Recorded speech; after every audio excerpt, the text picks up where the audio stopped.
अस्सलामुअलैकुम dear students. तो कैसे हैं आप सब? तो आज की ये वीडियो आप सब लोगों के लिए बहुत ज़्यादा इंफॉर्मेटिव होने वाली है, क्योंकि आज की इस वीडियो के अंदर हम सेकेंड ईयर के पीएचडी के टारगेट पेपर और मॉडल पेपर को डिटेल में डिस्कस करेंगे।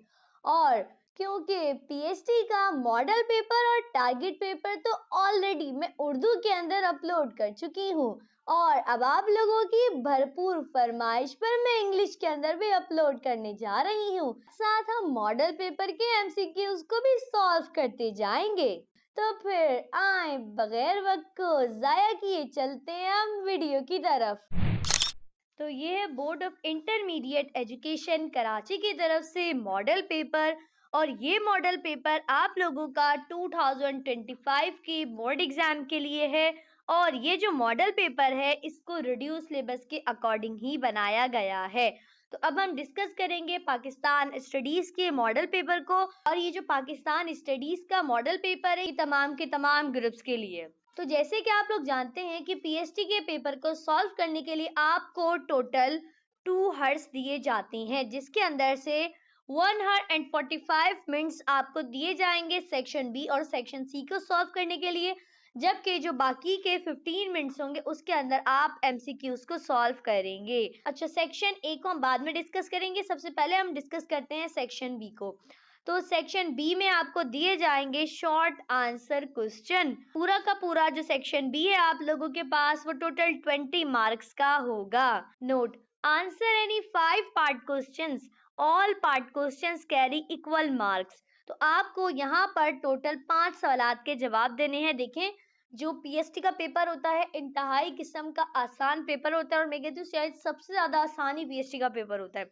ठीक है, तो देखिए बात दरअसल पता है क्या है, अगर आप अपने माइंड के अंदर ये बिठाएंगे ना कि पीएचडी का पेपर मुश्किल है, तो फिर आपको सबसे मुश्किल पीएचडी का पेपर ही लगेगा। आप जस्ट ये सोचें कि पीएचडी का पेपर जो है वो सबसे आसान पेपर है, तो फिर वाकई में ये आपको बहुत आसान लगेगा और आप फिर इसे बहुत आसानी के साथ याद कर सकते हैं। ठीक है, तो देखें आपको यहाँ पर टोटल 9 सवाल दिए जाएंगे, जिसके अंदर से आपने जस्ट 5 सवालात के जवाब देने हैं, यानी कि आपके पास टोटल 4 सवाल की चॉइस आएगी। तो चॉइस भी आपके पास अच्छी खासी है। ठीक है, तो आपके पास जो पहला सवाल है, एक्सप्लेन टू नेशन थ्योरी। ये सवाल तो उम्मीद करती हूँ आप याद कर चुके होंगे, क्योंकि जाहिर बात है मोस्ट इंपॉर्टेंट सवाल है ये। नेक्स्ट आपके पास है right AIIMS and objectives of all India Muslim league. ये भी काफी ज्यादा इंपॉर्टेंट सवाल है। नेक्स्ट आपके पास है डिस्क्राइब 3 जून प्लान 1947 इन 4 सेंटेंसेस। ठीक है, नेक्स्ट आपके पास है describe 4 main Islamic provisions of Pakistan 1973 constitution.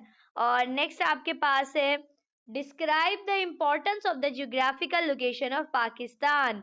Next आपके पास है enlist elements of nation state. Next आपके पास है how the superior judiciary safeguards fundamental rights of the citizens. तो ये आपका लास्ट के चैप्टर से क्वेश्चन दिया गया है। ठीक है, वरना ज्यादातर तो आपके पास स्टार्टिंग के चैप्टर के हैं।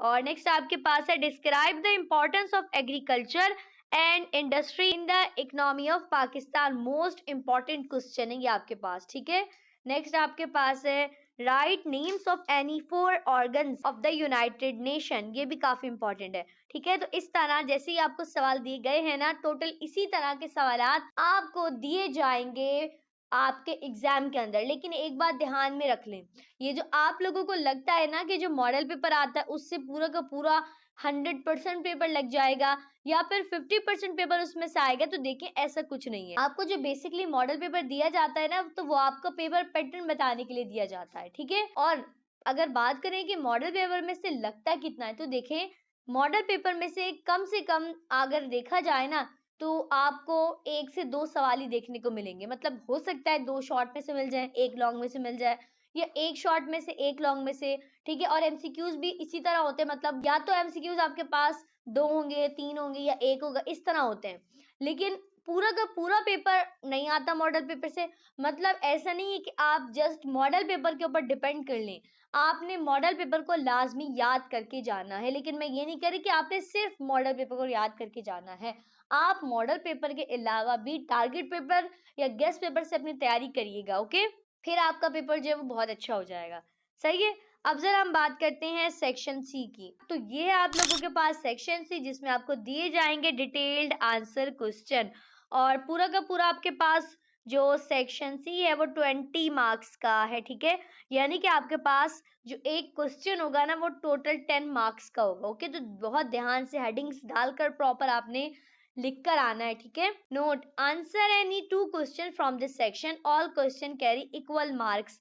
आपको यहाँ पर ना 2 सवालात करने हैं जस्ट। अब जरा एक बात देखें, आपके पास ना जो पहले लॉन्ग के अंदर चॉइस ज्यादा होती, मतलब देखा जाए तो आपको पहले ना 4 लॉन्ग तो लाजमी दिए जाते, मतलब ना 4 में से आपको 2 लॉन्ग करने होते थे, लेकिन अब आपको दिए जाएंगे टोटल 3 लॉन्ग, और उसमें से आपको करने होंगे 2 लॉन्ग। तो आपके पास सिर्फ और सिर्फ एक लॉन्ग की चॉइस होगी। तो फिर आप ना लॉन्ग की तैयारी अपनी अच्छी करके जाइएगा। ठीक है, ताकि आपको लॉन्ग में किसी किस्म का मसला ना हो ना, क्योंकि देखिए खुद सोचिए, एक सवाल ही आपके पास जब 10 नंबर का है, तो ऐसे थोड़ी कि आप छोड़ देंगे तो 10 नंबर तो आपके यूं ही चले जाने हैं। तो पहला सवाल आपके पास है, how is the Urdu language symbol of national identity. ठीक है, नेक्स्ट आपके पास है, describe the culture of Pakistan as identity of the people. Most important question है ये, तो तकरीबन हर साल आता है, मतलब एक ये वाला, और जो मैंने आपको एक शॉर्ट के अंदर बताया था ये वाला इकोनॉमिक इंपॉर्टेंस। मतलब ऐसा कोई साल नहीं जिस साल ये ना आते हो, मतलब ये सवाल लाजमी आते हैं। ठीक है, तो तैयारी अच्छी करेगा ये कल्चर वाले सवाल की, और वो शॉर्ट में से जो मैंने आपको सवाल बताया उसकी। नेक्स्ट आपके पास है, discuss the basic principles of the foreign policy of Pakistan. ये भी काफी इंपॉर्टेंट है, लेकिन ये 2024 में आ चुके हैं, इसके अब 2025 में आने के जो चांसेस हैं वो काफी कम है, लेकिन अगर टाइम मिले तो याद कर लीजिएगा, अच्छे सेफ साइड पे रह लेंगे आप लोग। ठीक है, तो ये था आप लोगों के पास मॉडल पेपर। ठीक है, अब जरा हम बढ़ते हैं सेक्शन ए की तरफ। तो देखिए, ये आप लोगों के पास सेक्शन ए जो कि आपको दिया जाएगा सबसे पहले, और उम्मीद है ज्यादातर कि आपको इसको बबल शीट पे सॉल्व करना होगा। और सेक्शन ए में जैसे कि आप जानते हैं कि आपको दिए जाएंगे मल्टीपल चॉइस क्वेश्चन, और आपके पास पूरा का पूरा जो सेक्शन ए होगा वो आपके पास टोटल 10 मार्क्स का होगा। ठीक है, तो आपको यहाँ पर टोटल दिए भी जाएंगे 10 एमसीक्यूज ही। तो अब हम साथ साथ एमसीक्यूज को सॉल्व करते जाते हैं और उनके आंसर भी देखते जाते हैं। तो आपके पास सबसे पहला एमसीक्यूज है, the demand of Pakistan is based on development of Muslims, nationalism, two nation theory, Hindu Muslim conflict. तो आपके पास करेक्ट ऑप्शन है टू नेशन थ्योरी। ठीक है, नेक्स्ट एमसीक्यूज आपके पास है, Pakistan become a member of the UNO in the year 1947, 1948, 1949 या फिर 1950। तो आपके पास जो करेक्ट ऑप्शन है वो है 1947। ठीक है, नेक्स्ट एमसीक्यूज आपके पास है, द बिगेस्ट मस्जिद ऑफ पाकिस्तान इज जामा मस्जिद ठट्टा, फैसल मस्जिद इस्लामाबाद, मेमन मस्जिद कराची या बादशाही मस्जिद लाहौर। तो आपके पास जो करेक्ट ऑप्शन है वो है फैसल मस्जिद इस्लामाबाद। नेक्स्ट एमसीक्यूज आपके पास है, Indus basin treaty was sign in the year 1960, 1962, 1964 या फिर 1965। तो करेक्ट ऑप्शन आपके पास है 1960। ठीक है, अब जरा हम बढ़ते हैं नेक्स्ट एमसीक्यूज की तरफ, जो कि आपके पास है, the plan proposed by Lord Mountbatten is called Cripps mission plan, cabinet mission plan, 3 June plan या फिर साइमन कमीशन प्लान। तो आपके पास जो करेक्ट ऑप्शन है वो है 3 जून प्लान। नेक्स्ट आपके पास है, the major import of Pakistan is petroleum, leather goods, rice, sports goods. तो आपके पास जो करेक्ट ऑप्शन है वो है पेट्रोलियम। नेक्स्ट आपके पास है, the separation of east Pakistan took place in the year 1970, 1971, 1972 या फिर 1973। तो करेक्ट ऑप्शन आपके पास है 1971। नेक्स्ट एमसीक्यूज आपके पास है, Shah Jo Risalo is the poetic collection of Shah Abdul Latif Bhitai, Waris Shah, Hashim Shah या बुल्ले शाह। तो करेक्ट ऑप्शन आपको खुद भी पता है कि शाह अब्दुल लतीफ भिटाई शाह जो रिसालो उनकी पोएटिक कलेक्शन है। नेक्स्ट आपके पास है बहुत के आसान सा, Allama Iqbal was born in the city Karachi, Lahore, Delhi या सियालकोट। तो करेक्ट ऑप्शन आपके पास है सियालकोट। अब जरा हम बढ़ते हैं लास्ट एमसीक्यूज की तरफ, जो कि आपके पास है, the second 5 year plan of Pakistan started in the year 1950, 1955, 1960 या फिर 1965। तो करेक्ट ऑप्शन आपके पास है 1955। ठीक है, तो उम्मीद करती हूँ कि तमाम के तमाम एमसीक्यूज आपको बहुत अच्छे तरीके से समझ में आ गए होंगे। अच्छा, अब आपको एक मजे की बात बताती हूँ कि ये जो आपके पास जितने भी एमसीक्यूज है ना, ये अगर आप देखेंगे 10 ईयर, तो 10 ईयर के अंदर से जो 2023 के एमसीक्यूज है ना, तो ये ऑल टू ऑल वही एमसीक्यूज हैं, मतलब सेम टू सेम एग्जामिनर ने दिए हैं जो कि 2023 में आए थे, वही वाले ये एमसीक्यूज है। ठीक है, तो देखिए जिस तरह के ये एमसीक्यूज है बिल्कुल इसी तरह के एमसीक्यूज आएंगे और एक दो एमसीक्यूज इसी में से होगा और बाकी अलग होंगे। तो अब आपने एमसीक्यूज की जो तैयारी है वो बहुत अच्छे से करके जानी। अव्वल तो ये एमसीक्यूज होते ही आसान है, लेकिन वही बात, जो तैयारी करेगा उसको आसान लगेंगे, जो नहीं करेगा तो जाहिर बात है उसको तो सबसे मुश्किल यही लगेंगे कि सन याद करना है, ये करना है, वो करना है। तो देखिए आप लोगों ने नोट्स वगैरह तो बाय किए होंगे ना, तो नोट्स के अंदर भी एमसीक्यूज होती हैं हर चैप्टर के, तो आप वहां से हर चैप्टर के एमसीक्यूज को याद करिएगा। 10 ईयर से लाजमी याद करके जाएगा, क्योंकि मोस्टली एमसीक्यूज तो पीएसटी के अंदर रिपीटेड ही होते हैं, तो 10 ईयर से आपने लाजमी तैयारी करके जानी है। इसके अलावा कहीं से भी प्रैक्टिस एमसीक्यूज मिलेंगे तो आपने तैयारी कर लेनी है, फिर तो मुश्किल ही नहीं है आप लोगों के लिए, एमसीक्यूज बहुत आसान होंगे। मतलब वही, अगर ज्यादा तैयारी करेंगे तो ज्यादा आसान लगेंगे ना आपको, मतलब आप जितनी अच्छी तैयारी करेंगे एमसीक्यूज आपको उतने ही आसान लगेंगे। और अब जरा हम चलते हैं टारगेट पेपर की तरफ। तो ये क्लास 12 का पाकिस्तान स्टडीज का टारगेट पेपर, और ये जो टारगेट पेपर है ये 2025 के बोर्ड एग्जाम के लिए है। ठीक है, तो सेक्शन ए को हम डिस्कस कर चुके हैं कि इसमें मल्टीपल चॉइस क्वेश्चन होंगे और ये आपके पास पूरा 10 नंबर का होगा, 10 ही एमसीक्यूज दिए जाएंगे। अब हम आते हैं जरा डायरेक्ट सेक्शन बी की तरफ, जिसमें आपको दिए जाते हैं शॉर्ट आंसर क्वेश्चन, और आपने करने कितने हैं, answer any 5 part question from this section, 5 सवाल करने। ठीक है, तो आपके पास जो सबसे पहला सवाल है, explain the two nation theory. ठीक है, अच्छा अब मुझे कोई ये ना कहे कि मिस कि आपने जो टारगेट पेपर बनाया है इसके अंदर और जो मॉडल पेपर है उसके अंदर सेम सवाल है और आपने मॉडल पेपर वाले सवालात को इसके अंदर लिख दिया है।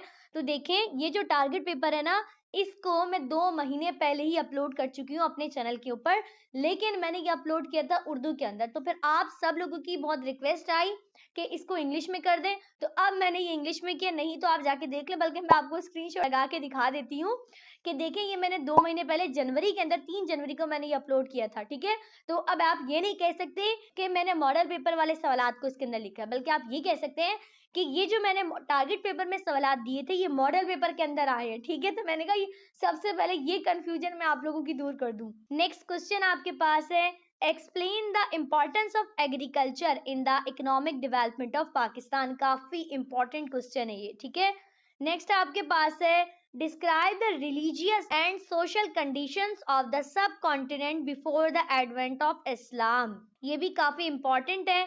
और नेक्स्ट आपके पास है, right any 4 out of the 14 points of कायदे आज़म। मोस्ट इंपॉर्टेंट क्वेश्चन है। ठीक है, शॉर्ट में इसकी आपने तैयारी लाजमी करके जानी है। नेक्स्ट आपके पास है, write a note on the objective of Lucknow pact 1916। ये भी काफी इंपॉर्टेंट है आपके पास। और नेक्स्ट आपके पास है, write a note on the objective resolution 1947 और Pakistan resolution. Most important question है, इन दोनों में से कोई एक तो लाजमी आपको देखने को मिलेगा। ओके, अच्छा एक बात मैं आपको पहले ही बता दूं कि ये जो टारगेट पेपर है इसके अंदर मैंने कोई एक्स्ट्रा क्वेश्चंस को नहीं रखा है कि आप कहें कि बहुत बड़ा टारगेट पेपर है हम कैसे इसको फॉलो करें।